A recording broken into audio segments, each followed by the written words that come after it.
দর্শক, আমরা এই মুহূর্তে রয়েছি ফকিরহাট উপজেলা মোড় চত্বরে।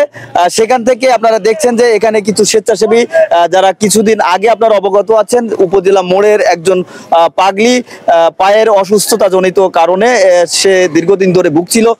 সেটি হচ্ছে ফকিরহাট উপজেলা যে নির্বাহী অফিসার তার সার্বিক সহযোগিতায় এবং তত্ত্বাবধানে এবং উপজেলা স্বাস্থ্য কমপ্লেক্সের যারা ডাক্তার, কর্তব্যরত ডাক্তার, তাদের সমন্বয়ে, তাদের সহযোগিতায় এই পাগলিকে খুলনা মেডিকেল কলেজ হাসপাতালে প্রেরণ করা হয়েছে উন্নত চিকিৎসার জন্য।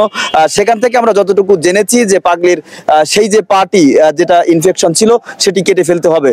সে কারণে অনেক অর্থের প্রয়োজন, যে অর্থটা উপজেলা প্রশাসন আসলে কিছু বেয়ার করছে, উপজেলা সমাজসেবা অফিসও তার কিছু বেয়ার করছে এবং এলাকার যারা স্বেচ্ছাসেবী তারা চাচ্ছে যে আসলে তো অনেক অর্থের প্রয়োজন, সেই অর্থটা কোনো একটি দপ্তর বা কোনো একজন ব্যক্তির উপরে চাপিয়ে না দিয়ে সমাজের যারা আমরা আছি সবার সম্মিলিত প্রচেষ্টায় এই পাগলি চিকিৎসার জন্য।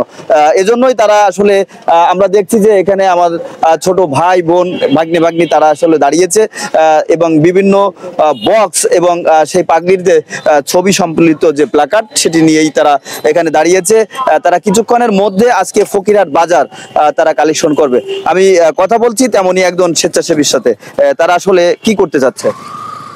আমরা আজকে ফকিরহাট বাজার কালেকশন করতে যাচ্ছি এই পাগলির জন্য। আপনারা বিগত দিনের যেসব প্রচারণ দেখছেন ফেসবুকের মাধ্যমে বা অন্য কোনোভাবে সবাই জানেন, অবগত আছেন যে পাগলিরে উন্নত চিকিৎসার জন্য আমরা খুলনা মেডিকেলে ভর্তি করা হয়েছে। তার ট্রিটমেন্টের জন্য অনেক টাকার প্রয়োজন, সেজন্য আমরা চাচ্ছি যে ফকিরহাট বাজার থেকে কিংবা ফকিরহাট উপজেলা থেকে যে টাকা সংগ্রহ করে আমরা পাগলির চিকিৎসার জন্য একটি সহযোগিতা করতে যাচ্ছি। এর জন্য আপনাদের সার্বিক সহযোগিতা আমাদের কাম্য। অসংখ্য ধন্যবাদ।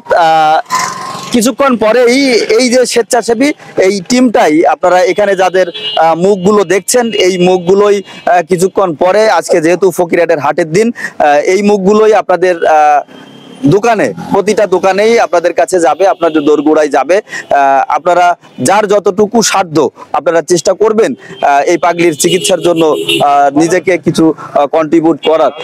এবং আসলে পাগলি বলেই যে তার চিকিৎসা হবে না তা ঠিক না। আমি এরকমই একটি প্রতিবেদন বাগেরহাট ভিশন 24-এ করেছিলাম এবং তারপর থেকে কিন্তু আসলে ব্যাপক সাড়া জেগেছে মানুষের মনে।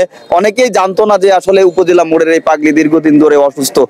এই পাগলি এইখানে প্রায় 40 বছর ধরে তার এই ফকিরহাট কেন্দ্রিক বসবাস এবং উপজেলা কেন্দ্রিক তার বসবাস প্রায় 25 থেকে 27 বছর। এই পাগলিকে এই যে টিমটা আপনারা দেখছেন তারা যতটুকু আসলে সহযোগিতা করেছে, বিভিন্ন সামাজিক কর্মকাণ্ডে তারা আসলে নিজেদের কন্ট্রিবিউট করে থাকে। আজকেও তারা কিন্তু স্বেচ্ছায় শ্রম দিচ্ছে এবং প্রত্যেকের মুখ কিন্তু এখনই লাল হয়ে আছে এবং কিছুক্ষণ পরে হয়তো তাদের আরো কষ্ট হবে। আমি একটা মেসেজ আপনাদের দিচ্ছি, সেটি হচ্ছে এই যে স্বেচ্ছাসেবী যারা যাচ্ছে তাদের যদি আপনারা দিতে না পারেন এই পাগলির জন্য, দয়া করে কেউ দুর্ব্যবহার করবেন না, এতটুকু অনুরোধ আপনাদের প্রতি থাকলো। আমি বিদায় নিচ্ছি, রনি হাসান। সবাই ভালো থাকবেন, সুস্থ থাকবেন।